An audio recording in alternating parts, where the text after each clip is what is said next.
नमस्कार। आज हम एक ऐसी यात्रा पर निकलने वाले हैं जो आपको हजारों साल पीछे ले जाएगी। उस समय में जब इस धरती पर कोई किताब नहीं थी, कोई कागज नहीं था, कोई कलम नहीं थी, और फिर भी ज्ञान था, गहरा, विशाल और अटूट ज्ञान। आज हम बात करने वाले हैं उस ग्रंथ की जिसे पूरी दुनिया मानवता की सबसे पुरानी लिखित धरोहर मानती है। हम बात कर रहे हैं ऋग्वेद की। स्वागत है आपका रावत प्रोडक्शन हाउस पर। आज की इस यात्रा में हम साथ साथ समझेंगे ऋग्वेद को, उसके देवताओं को, उसके दर्शन को, उसके रहस्यों को। यह एक लंबी यात्रा होगी, इसलिए इसे सेव कर लें ताकि जब भी समय मिले वहीं से सुन सकें जहां छोड़ा था। तो चलिए शुरू करते हैं। नहीं मन्नर। अध्याय 1, ऋग्वेद का परिचय। एक सवाल सोचिए कि खूब, अगर आपको कोई बहुत जरूरी बात आने वाली पीढ़ियों तक पहुंचानी हो और आपके पास लिखने का कोई तरीका ही ना हो, तो आप क्या करेंगे? हमारे पूर्वजों ने इसका एक अद्भुत जवाब खोजा। उन्होंने उस ज्ञान को कविता बनाया, उसे राग दिया, उसे गाया और फिर उसे कंठस्थ करके एक पीढ़ी से दूसरी पीढ़ी तक पहुंचाया। यही है ऋग्वेद की असली पहचान। इसीलिए वेदों को श्रुति कहा जाता है, किरलोहवरियोक, यानी वह ज्ञान जो सुनकर सीखा गया, लिखकर नहीं।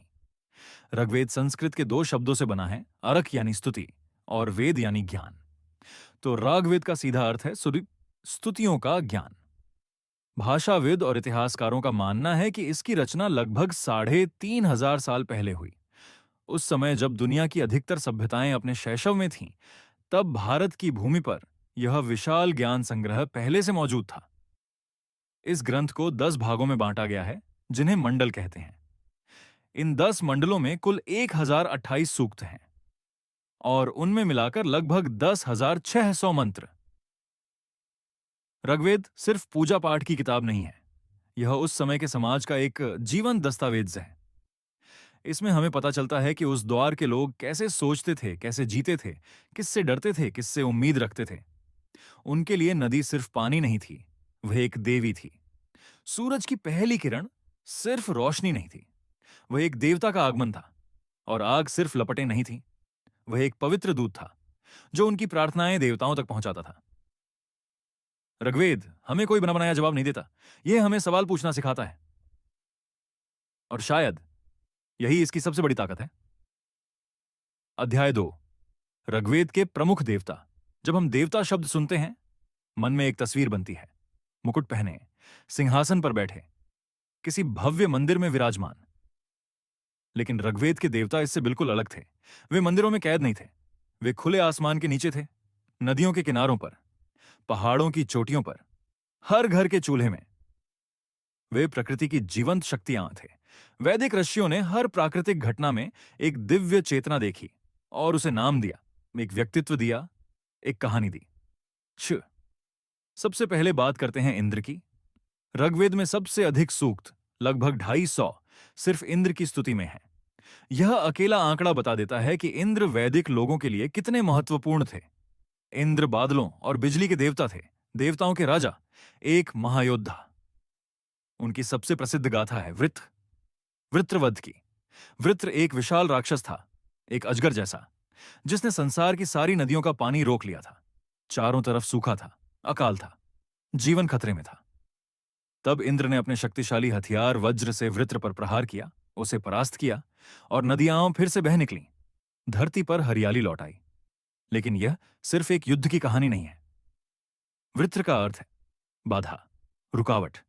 तो इंद्र वह शक्ति है जो हमारे जीवन की रुकावटों को तोड़ती है, जो अज्ञान के अंधकार को हटाकर ज्ञान का प्रकाश लाती है। अब बात करते हैं अग्निदेव की। अग्नि की भूमिका सबसे अनूठी है।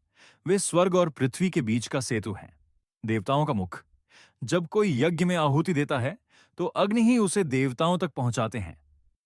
अग्नि ज्ञान और प्रकाश के प्रतीक हैं। वे हमारे भीतर की वह जिज्ञासा हैं जो हमें हमेशा आगे ले जाती है। और तीसरे हैं सोम, एक रहस्यमयी देवता, इतने रहस्यमयी कि पूरा नवा मंडल 114 सूक्त सिर्फ सोम को समर्पित है। इनके बारे में एक अलग अध्याय में बात करेंगे। इनके अलावा भी कई देवता हैं। वरुण, ब्रह्मांड की नैतिक व्यवस्था के रक्षक, वे सब कुछ देखते हैं, कोई झूठ, कोई पाप उनकी नजर से नहीं बचता। उषा, भोर की देवी, हर सुबह अंधेरे को हटाकर एक नई आशा लेकर आने वाली। सूर्य, जीवन देने वाले, 7 घोड़ों के रथ पर सवार, पूरे संसार को प्रकाश देने वाले। सरस्वती, जो पहले एक पवित्र नदी की देवी थीं और बाद में ज्ञान, वाणी और कला की देवी बन गईं। ये सभी देवता मिलकर वैदिक लोगों के विश्व दृष्टिकोण को पूरा करते थे। प्रकृति उनके लिए निर्जीव नहीं थी, वह सांस लेती थी, बोलती थी, सुनती थी